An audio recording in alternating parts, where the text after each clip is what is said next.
Junio de 1985. Un grupo de jóvenes scouts sube una de las montañas más frías y peligrosas del interior de São Paulo, Brasil. Horas después, uno de ellos, Marco Aurelio Simón, de 15 años, desaparece sin dejar rastro. No hay testigos, no hay señales de lucha, ni siquiera un trozo de su uniforme. Durante casi un mes, helicópteros, rastreadores y voluntarios recorren cada rincón del Pico dos Marins, pero las búsquedas no arrojan absolutamente nada. Es como si la montaña lo hubiera tragado por completo. Con el tiempo, las hipótesis se multiplican.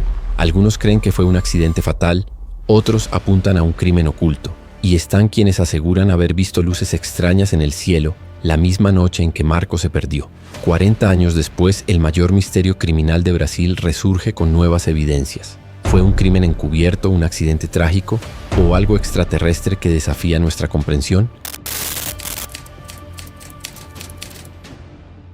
Marco Aurelio Simón tenía 15 años cuando desapareció en junio de 1985. Nació en São Paulo, en una familia de clase media, junto a su hermano gemelo Ricardo. Sus padres, Ivo y Neusa Simón, lo describían como un joven disciplinado, amable y muy responsable. Su padre, un periodista reconocido en aquella época, le inculcó desde pequeño la importancia de la verdad y la perseverancia. Marco Aurelio creció en un ambiente tranquilo, rodeado de valores sólidos y con un sentido de curiosidad que lo impulsaba a explorar más allá de lo que conocía. Quienes convivían con él recuerdan su calma, su inteligencia y su entusiasmo por aprender cosas nuevas. Su vínculo con el movimiento Scout comenzó de forma inesperada. Durante un fin de semana, en una hacienda familiar en una zona rural, un grupo de Scouts pidió permiso para acampar en el terreno. Aquel encuentro despertó en Marco Aurelio una fascinación inmediata por ese mundo. Las fogatas, los uniformes, las insignias y la disciplina de grupo.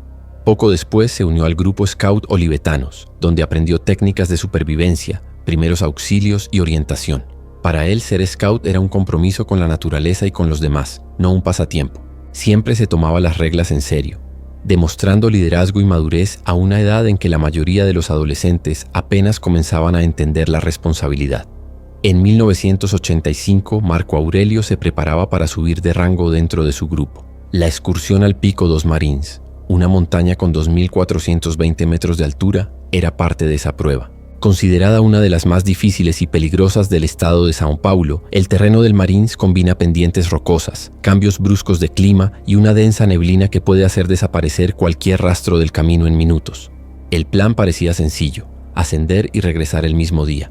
Serían 5 personas, un líder adulto de 34 años y 4 jóvenes scouts, en una caminata de entrenamiento y superación. Marco Aurelio estaba especialmente emocionado. Veía aquella jornada como la oportunidad de demostrar todo lo que había aprendido, de probarse a sí mismo. Era una época muy distinta. Brasil recién salía de un periodo dictatorial y la tecnología aún no ofrecía seguridad ni comunicación instantánea. Sin teléfonos móviles, sin GPS ni radios portátiles, los scouts dependían de brújulas, mapas de papel y silbatos. Cada expedición requería confianza mutua, experiencia y sentido común. En ese contexto, el grupo partió hacia la montaña con la intención de regresar antes del anochecer. Lo que parecía una simple travesía de rutina se transformaría en un misterio que aún hoy continúa sin respuesta. El 8 de junio de 1985, Marco Aurelio salió temprano, vestido con su uniforme scout y la determinación de cumplir una misión más. Horas después nadie volvería a verlo. ¿Qué ocurrió realmente en aquella montaña con el scout Marco Aurelio? El grupo de scouts llegó a la región del Pico dos Marins el viernes 7 de junio de 1985, un día antes de la travesía. Eran 5 en total. El líder Juan Bernabéu Céspedes, de 34 años, un scout experimentado en técnicas de campamento y supervivencia, pero sin conocimiento profundo de la geografía local, y los jóvenes Marco Aurelio Simón, Osvaldo Lobeiro, Ricardo Salvione y Ramatis Rom, todos de 15 años, integrantes del grupo Olivetanos de São Paulo. El equipo montó su base en una finca rural perteneciente a Lino Gómez dos Santos, un hombre que solía recibir scouts y montañistas. Lino vivía allí con su hijo, Juan Carlos Xavier, de 20 años, un joven de comportamiento retraído, descrito por los vecinos como alguien diferente, posiblemente con un trastorno mental no diagnosticado. Durante la noche ocurrió algo extraño. Al amanecer, Juan notó que la tienda de Marco Aurelio estaba abierta y que algunos objetos habían sido movidos, entre ellos su pañuelo y parte del uniforme scout. No faltaba nada, pero los muchachos estaban seguros de que alguien había entrado. Lino explicó que su hijo Juan Había estado rondando las tiendas por curiosidad, atraído por los colores de los uniformes y los objetos de campamento.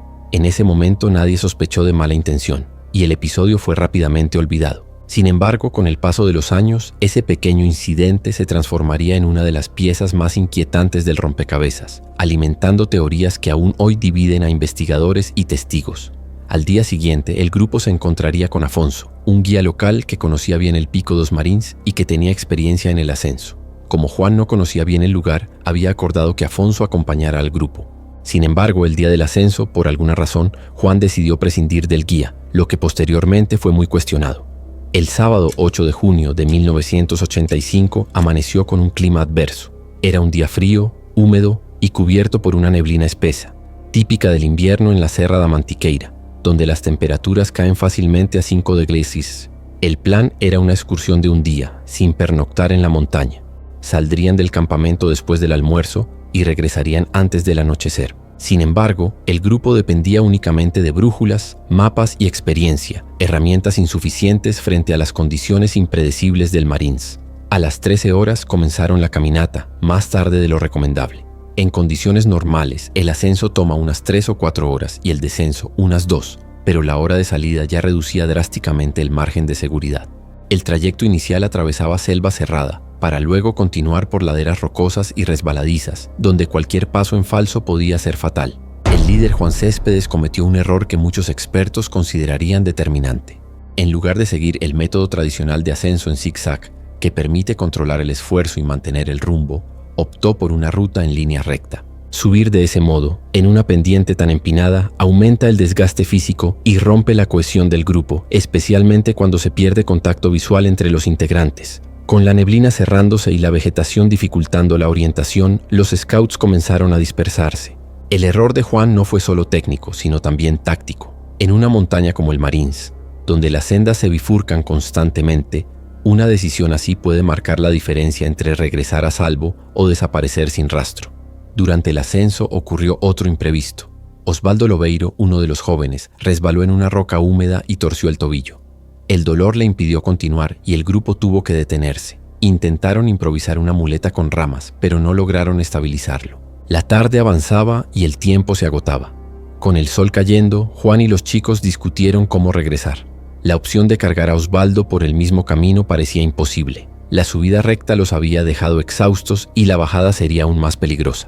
En ese momento, Marco Aurelio, entusiasmado y confiado en sus habilidades, se ofreció para bajar solo y pedir ayuda. Juan aceptó, convencido de que el muchacho lograría llegar rápido a la base. Le explicó que debía seguir las marcas de referencia hasta la casa de Lino, donde podría pedir asistencia. Marco Aurelio era el monitor de la patrulla y el más capacitado entre ellos, lo que justificó la decisión. Aún así, separar al grupo fue un grave error. Tanto en el escotismo como en el montañismo existe una regla inviolable. Nunca se deja a un scout menor de edad solo en una montaña. Marco descendió con su mochila, un silbato y un trozo de tiza blanca con el que debía marcar las piedras con el número 240, el identificador de su patrulla, para guiar a los demás. El joven comenzó a descender con paso firme, desapareciendo entre la vegetación. 15 minutos más tarde, sus compañeros lo vieron por última vez. Siguieron su rastro por las marcas de tiza en 3 piedras, pero después de eso las señales se interrumpieron. Nadie supo si Marco se desvió, si se desorientó por la neblina o si algo, o alguien, lo detuvo en el camino. El resto del grupo, intentando encontrar una ruta más fácil para bajar con Osvaldo, tomó un desvío equivocado. Juan creyó que ese sendero se conectaría con el principal, pero en realidad los alejó aún más. La confusión los mantuvo caminando durante 14 horas, hasta que, exhaustos y desorientados, llegaron recién a las 5 de la madrugada del domingo, no por la ruta original, sino por una carretera cercana. Esperaban encontrar a Marco Aurelio esperándolos en la casa de Lino, pero el joven no estaba allí. Cansados comieron leche condensada, el único alimento que les quedaba, y se recostaron por unos minutos. Juan, después de un breve descanso, decidió volver solo a la montaña para buscarlo. Caminó durante 5 horas intentando rehacer el recorrido, pero sin éxito. Al regresar, finalmente avisó a Lino y a las autoridades locales. Sin embargo, la policía solo fue notificada oficialmente alrededor de las 17:15 del domingo, casi 30 horas después del último contacto con Marco Aurelio. Ese retraso en las primeras horas de búsqueda sería uno de los errores más graves y debatidos de todo el caso. Esa noche, mientras permanecían en la finca, Juan y los scouts afirmaron haber escuchado un silbato y un grito lejano proveniente del bosque. Juan corrió hacia la dirección del sonido, pero regresó poco después diciendo que todo había quedado en silencio. Nadie más oyó nada. Hasta hoy, ese eco entre los árboles marca el último indicio auditivo de vida de Marco Aurelio Simón, un llamado perdido en la neblina que aún resuena como el inicio de un misterio sin final. El 10 de junio de 1985, las autoridades brasileñas finalmente iniciaron una de las operaciones de búsqueda más extensas de la década. Helicópteros del ejército, perros rastreadores, bomberos, rastreadores locales y decenas de scouts voluntarios se unieron en una misión que parecía desesperada desde el principio. Durante 28 días, más de 300 personas recorrieron cada metro de la Serra da Mantiqueira, revisando senderos, cuevas, precipicios y ríos. El terreno era hostil, humedad constante, frío intenso, neblina tan espesa que a veces no se veía a 2 metros de distancia. A pesar de todos los esfuerzos, nada apareció. Ni ropa, ni el silbato, ni un solo rastro que indicara dónde estaba Marco Aurelio Simón. Era como si la montaña lo hubiera devorado. Con el paso de los días, los rumores comenzaron a llenar el vacío que la falta de respuestas dejaba. Varios vecinos afirmaron haber visto luces azules brillando entre los árboles, y algunos incluso aseguraron haber escuchado gritos pidiendo ayuda provenientes de una casa aislada conocida. Juan Bernabeu y los scouts también mencionaron haber visto esos destellos en la misma noche en que supuestamente escucharon el silbato y los últimos gritos de Marco Aurelio. A medida que el misterio crecía, también lo hacía el desorden institucional. La policía civil asumió la investigación sin una estrategia clara. No había coordinación entre las patrullas de búsqueda, los mapas eran imprecisos y los registros de ruta se perdieron. La base de campamento nunca fue peritado adecuadamente y varios objetos fueron retirados del lugar sin control ni documentación. En los informes oficiales aparecen errores de fechas y versiones contradictorias sobre las últimas horas de Marco Aurelio. Con el tiempo, las autoridades comenzaron a tratar el hecho como un simple desaparecimiento en ambiente natural, lo que en la práctica significaba desistir de buscar un culpable. La presión mediática fue inmediata. Los principales diarios del país transformaron el caso en noticia nacional. El rostro del joven scout se convirtió en símbolo de indignación y miedo. Las familias brasileñas querían respuestas y la Secretaría de Seguridad Pública exigió resultados inmediatos. La policía, sin evidencias concretas, encontró un atajo: fabricar culpables. Debido a decisiones controvertidas como enviar a Marco Aurelio solo a buscar ayuda y tardar en notificar el desaparecimiento a la policía, Juan Céspedes se convirtió en el principal sospechoso. Esta sospecha se intensificó con el testimonio de uno de los scouts, Osvaldo Lobeiro, el joven lesionado, quien fue interrogado por separado. Él afirmó que la noche anterior a la desaparición vio que Juan y Marco salieron juntos de la tienda de campaña y estuvieron ausentes por cerca de 30 minutos, lo que iba en contra de la principal hipótesis policial de la época, que Juan había abusado y luego matado a Marco Aurelio. Osvaldo incluso llegó a afirmar que Juan sabía dónde estaba Marco, o al menos su cuerpo. Tenemos que recordar que Brasil vivía un periodo de dictadura militar, y los métodos utilizados en los interrogatorios no eran nada convencionales. Juan y los otros 2 scouts alegaron que habían sido torturados. El propio Osvaldo negó posteriormente las acusaciones que hizo, y también alegó que estuvo horas bajo tortura antes de acusar al jefe Juan. Al final, esta línea de investigación no se mantuvo. Faltaban pruebas materiales, y solamente Osvaldo confirmó esa versión, entrando en contradicción con los otros scouts y Juan. El daño, sin embargo, ya estaba hecho. Juan quedó marcado de por vida, su reputación destruida por una acusación sin pruebas. Los scouts, traumatizados, abandonaron el movimiento. Años después, los 3 confirmaron públicamente las torturas, recordando cómo la policía intentó cerrar el caso con un culpable inventado. En julio de 1985, las búsquedas fueron suspendidas oficialmente. La montaña guardó su silencio y la familia Simon nunca dejó de escalarla en busca de una señal. En 1990 el caso fue archivado como desaparición sin cuerpo ni causa. Nada, absolutamente nada, fue encontrado. Sin pistas concretas, surgieron algunas teorías para intentar llenar la laguna. A medida que pasaban los meses y las explicaciones se desmoronaban, el caso del joven scout comenzó a llenarse de hipótesis, cada una intentando dar sentido a lo que la lógica ya no podía explicar. La primera, y quizás la más racional, hablaba de un accidente natural. El Pico dos Marins, con sus 2.420 metros de altura, es una montaña traicionera. Grietas profundas, piedras húmedas, desniveles extremos y un clima capaz de cambiar en minutos. Marco Aurelio, descendiendo solo bajo una niebla espesa y temperaturas de 5 grados, pudo haberse desorientado, resbalado en una de las lajas o caído en una hendidura imposible de localizar. La policía, los rastreadores y los helicópteros buscaron por casi un mes sin hallar ni una prenda, ni el silbato, ni siquiera un rastro de su cuerpo. Ni los buitres sobrevolaron la zona, algo que muchos interpretaron como señal de que nunca murió allí. Otra línea sostenía que Marco Aurelio había sido abordado por alguien desconocido. Ese mismo día, otro grupo de scouts dijo haber visto a un hombre sospechoso en el sendero. Uno de los jóvenes de este segundo grupo relató haber visto a un hombre vistiendo ropa completamente marrón, incluyendo abrigo, pantalón y una capucha, caminando solo entre los árboles. El chico intentó saludarlo. Dijo, «Buenos días», y el hombre no respondió. Según el relato, el individuo se dio la vuelta, agachó la cabeza y se adentró en el bosque rápidamente, desapareciendo entre la densa vegetación. El hombre no parecía ser un montañista ni un scout, ya que no llevaba mochila ni equipo visible. El avistamiento habría ocurrido a primera hora de la tarde, alrededor de las 13:30, en el sendero de ascenso al pico, en el mismo periodo en que el grupo de Marco Aurelio ya estaba subiendo en línea recta y, por lo tanto, en las proximidades de la misma ladera. Esto hizo que más tarde los investigadores y la prensa especularan que el hombre de marrón podría haberse cruzado con Marco durante su descenso solitario. Un encuentro que, de haber ocurrido, habría sido el último en la vida del joven scout. La descripción del hombre no fue reconocida por ningún habitante de la región y no había registros de otros visitantes en el sendero ese fin de semana aparte de los 2 grupos de scouts. Si Marco lo encontró durante el descenso, quizá fue víctima de una emboscada o secuestro. La zona es aislada, sin tránsito y sin testigos. Un escenario perfecto para un crimen sin rastro. Hasta hoy nadie sabe quién era ese hombre. La teoría más comentada y una de las más perturbadoras se relaciona con la Casa Azul, una vivienda solitaria en las cercanías del sitio donde acampaban. El inmueble estaba a aproximadamente 1 kilómetro del sendero principal utilizado por los scouts y era una de las pocas viviendas habitadas en esa ladera en la década de 1980. El color azul de las paredes exteriores, bastante inusual para el lugar, terminó sirviendo como referencia visual tanto para los habitantes como para los investigadores, y más tarde se convertiría en símbolo de una de las teorías más polémicas del caso.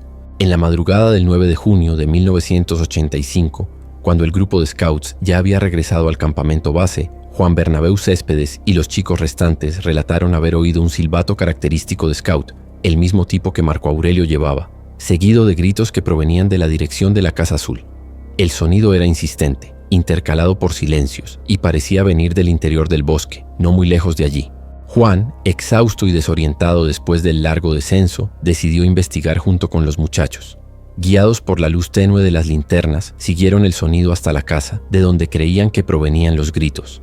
Al llamar a la puerta fueron atendidos por una mujer de mediana edad, descrita por los lugareños como reclusa y de comportamiento extraño.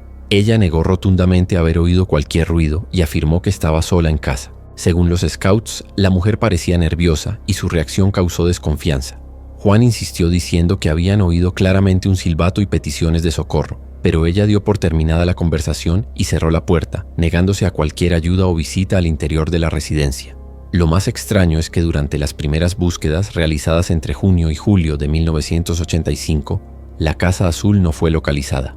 La explicación dada en su momento es que el área poseía diversas propiedades rurales pequeñas, sin numeración y de difícil acceso, y que el terreno descrito por los scouts quedaba fuera del radio principal de las búsquedas. Los policías que actuaron en las búsquedas en la Sierra de la Mantiqueira afirmaron posteriormente que no había ninguna Casa Azul en los alrededores de la finca de Lino, pero esto nunca fue comprobado mediante peritaje, solo con base en los relatos de los policías. Los lugareños dijeron que sí había una construcción azulada más adelante, pero que fue abandonada años antes de la desaparición. La mujer de la casa estaría ligada a una especie de secta o grupo espiritualista de la región que practicaba rituales de aislamiento y usaba luces de colores en ceremonias nocturnas. Ella vivía sola y desapareció poco tiempo después de la desaparición del scout. A pesar de esto, no había registros civiles ni propiedades formalmente registradas en aquella región. La Casa Azul nunca fue encontrada ni peritada. La mujer tampoco fue identificada y esta parte de la historia sigue siendo una de las más misteriosas. ¿Será que fue una confusión mental causada por el estado de agotamiento físico de Juan y de los jóvenes? ¿O la Casa Azul sigue allí, escondida entre la densa selva? Con el paso de los años surgió una hipótesis menos trágica, pero igualmente desconcertante. Marco Aurelio habría sobrevivido. Algunos testigos afirmaron haberlo visto caminando por ciudades cercanas, desorientado, como si hubiera perdido la memoria. El caso más conocido ocurrió en una ciudad vecina, cuando un conductor de autobús relató haber recogido a un muchacho con uniforme scout que decía haberse perdido de su grupo. Años después, cuando el hermano gemelo de Marco, Ricardo Simón, se presentó frente a él usando el mismo uniforme, el chofer se quedó paralizado y aseguró que era el mismo joven al que había ayudado. Aunque el relato nunca fue verificado oficialmente, muchos lo vieron como una señal de esperanza, la posibilidad de que Marco Aurelio siguiera vivo sin recordar quién era. A lo largo de las décadas, estas teorías oscilaron entre lo plausible y lo inverosímil, entre la razón y la fe, pero ninguna logró responder la pregunta esencial: ¿qué ocurrió realmente en aquella montaña? Pero, ¿y si en realidad Marco Aurelio logró llegar hasta la finca donde se encontraba el campamento base? ¿Y si un pacto de silencio entre padre e hijo mantuvo el caso frío durante años? En 2021, tras décadas de silencio, las autoridades decidieron reabrir el caso de Marco Aurelio Simón. La razón no fue una nueva prueba, sino la presión de la familia y de investigadores independientes que aseguraban que la respuesta había estado siempre en el mismo lugar donde todo empezó, la finca en la que los scouts acamparon antes de subir la montaña. Aquel sitio, aparentemente tranquilo, pertenecía a un hombre llamado Lino Gómez dos Santos, quien vivía con su hijo Juan Carlos Xavier, descrito por los lugareños como un joven con discapacidad mental, curioso y con comportamiento impredecible y muchas veces violento, que frecuentemente caminaba solo por el bosque alrededor de la casa. Según los testimonios, la mañana antes de la excursión, la tienda de Marco Aurelio apareció abierta y sus objetos revueltos. Lino explicó que Juan había entrado por curiosidad. Juan tenía fascinación por los uniformes y las fardas, y pudo haberse sentido atraído por el uniforme de Marco Aurelio, el único del grupo que vestía el traje completo. El grupo lo tomó como una broma inofensiva, pero esa escena quedaría grabada como la primera pista de una historia mucho más oscura. Con el paso de los años comenzó a tomar fuerza una hipótesis, la posibilidad de que Juan Carlos hubiera tenido un encuentro con Marco Aurelio mientras éste descendía solo de la montaña, y que ese encuentro terminara en una tragedia. Marco Aurelio descendió solo de la montaña alrededor de las 15:30, después de pedir permiso al líder para buscar ayuda para el compañero herido. El descenso lo llevaría de vuelta directamente a la finca de Lino, donde estaban Juan y su padre. El camino entre el punto de descenso y la finca se podía recorrer en cerca de 2 horas, tiempo compatible con la última vez que el grupo relató haber visto las marcas de tiza hechas por Marco. En esta teoría, Marco descendió de la montaña y en algún momento su camino se cruzó con el de Juan, quien frecuentemente caminaba por el bosque alrededor de la casa. Cuando estaba en crisis, Juan se agitaba mucho y solía tener ataques de ira, especialmente cuando se sentía provocado o se burlaban de él, y ya había sido contenido por vecinos tras agredir animales y visitantes. Algunos creían que el joven, en un episodio de confusión o agitación, podría haber agredido al scout, quizás sin intención de matarlo. Por miedo a la reacción de sus vecinos, quienes podrían tomarse la justicia por su mano, Lino encubrió el crimen de su hijo. Él era descrito como un hombre reservado, desconfiado de extraños y extremadamente protector con su hijo. Tras la desaparición, Juan comenzó a vivir de forma más reclusa, siendo rara vez visto fuera de la propiedad. Evitaba el contacto con visitantes y cuando se le preguntaba sobre el caso, reaccionaba con irritación y miedo. Lino mantenía a su hijo bajo vigilancia constante y no permitía que se alejara de la casa. Hay incluso un relato, no confirmado oficialmente, de que Juan habría presentado intensas crisis de llanto y confusión mental cuando el nombre Marco Aurelio era mencionado en las conversaciones. Años más tarde, un vecino dio un testimonio que levantó más sospechas sobre padre e hijo. Según él, Lino estaba cavando un agujero cerca de su casa, unos días después de la desaparición. Parecía nervioso y estaba solo. Parecía que quería esconder algo. El residente también dijo que días después, el punto donde había visto el agujero estaba nivelado y cubierto por vegetación, como si el suelo hubiera sido alisado a propósito. El testimonio fue dado años más tarde, cuando las autoridades ya habían archivado el caso. En ese momento no hubo peritaje ni excavación en el terreno y el propio Lino nunca fue formalmente interrogado sobre este episodio. Cuando el caso fue reabierto en 2021, la Policía Civil intentó localizar al exresidente para que rindiera declaración formal, pero no fue encontrado. Se cree que ha fallecido. ¿Será que padre e hijo hicieron un pacto de silencio? 2 años después de la desaparición de Marco Aurelio, Juan Carlos también desapareció misteriosamente. Lino solo comunicó la desaparición semanas después. Alegó que su hijo había salido a caminar por el bosque y no regresó. Juan Carlos nunca más fue visto. lo que levantó aún más interrogantes sobre su implicación en el caso de la desaparición de Marco Aurelio. En 2022, casi 40 años después, la Policía Civil regresó al lugar con drones, radares y escáneres subterráneos. Durante semanas excavaron la zona donde antes se levantaba la casa de Lino, ya reducida a escombros. Buscaban restos, objetos, cualquier rastro de vida, pero no encontraron nada. En el área donde supuestamente se vio a Lino cavando, perros rastreadores llegaron a indicar un punto de interés exactamente en la zona mencionada por el antiguo vecino, reforzando la coincidencia con el relato. Sin embargo, ningún vestigio humano fue identificado en las excavaciones. Y aún así, para la familia Simon, esa finca sigue siendo el epicentro del misterio. Lino continuó viviendo en la finca, pero con el paso del tiempo la casa entró en ruinas y fue abandonada gradualmente. Él se habría mudado a la ciudad de Piquete unos años después, donde vivió de forma discreta hasta su muerte a finales de la década de 1990, antes de la reapertura de la investigación. Lino nunca llegó a ser oficialmente imputado ni interrogado de forma formal por la policía. Su muerte dificultó el avance de la investigación y muchos consideran que se llevó secretos sobre el caso a la tumba. Pero, ¿y si en realidad la desaparición de Marco Aurelio va más allá de la comprensión humana e involucra sucesos que la lógica no puede explicar? La noche del 7 de junio de 1985, un día antes de la expedición, algo extraño iluminó el cielo sobre el Pico dos Marins. Los scouts que acampaban en la base, incluido el propio Marco Aurelio, observaron luces azuladas intensas que se movían en silencio, cambiando de dirección con una velocidad antinatural. No eran linternas ni aviones. Las luces parecían flotar sobre la montaña, pulsando y dividiéndose en dos, para luego fusionarse otra vez antes de desvanecerse por completo. El líder, Juan Bernabéu Céspedes, ordenó a los muchachos que permanecieran en las carpas, convencido de que se trataba de algún reflejo o cazadores con faroles. Pero las luces se mantuvieron visibles durante varios minutos, dejando a todos inquietos. Nadie lo sabía entonces, pero aquella sería la primera señal del misterio que comenzaría al día siguiente. 24 horas después, el 8 de junio, Marco Aurelio ya había desaparecido. Y esa misma noche, las luces regresaron. Rogerio Bernardes y Carlos Alberto Pini, dos de los scouts del grupo, aseguraron haber visto nuevamente los destellos azulados desplazándose entre los árboles, mientras se escuchaban gritos y el sonido de un silbato proveniente del bosque. Los chicos estaban convencidos de que era Marco Aurelio. Juan salió solo con una linterna en dirección al sonido, pero pocos minutos después regresó pálido, diciendo que las luces se habían apagado de golpe y que el silencio había vuelto a cubrir la montaña. Para muchos, ese fue el momento exacto en que algo extraterrestre se lo llevó.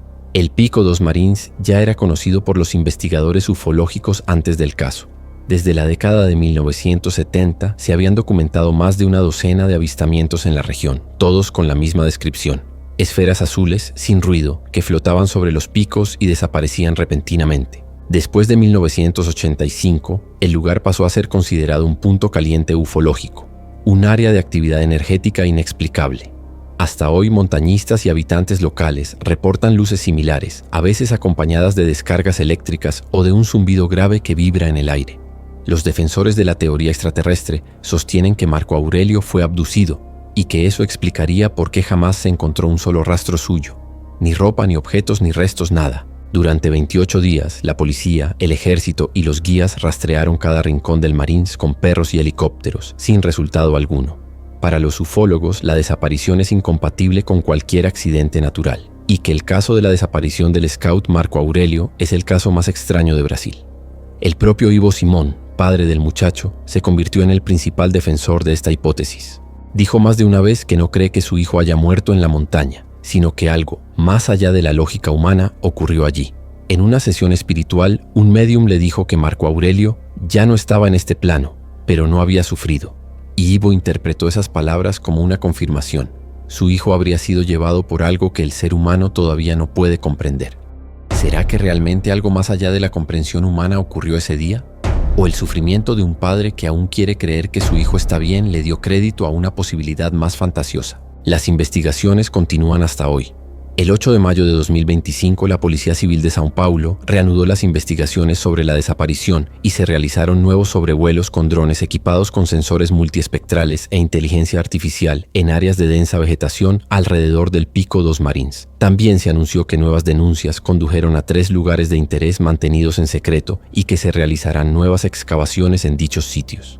A pesar de esto, la verdad es que hasta hoy nadie sabe lo que realmente sucedió aquella noche del 8 de junio de 1985. La desaparición del scout Marco Aurelio sigue siendo uno de los misterios sin resolver más extraños de Brasil, pero no es el único. Décadas antes, otro caso conmocionó al país. 2 hombres fueron encontrados muertos en un cerro, usando misteriosas máscaras de plomo, sin señales de violencia y con una nota enigmática al lado de los cuerpos. Ninguna explicación oficial ha sido capaz de resolver lo que realmente ocurrió. Mira ahora el video que hicimos sobre el caso de las máscaras de plomo y descubre por qué este enigma sigue desafiando la lógica hasta hoy.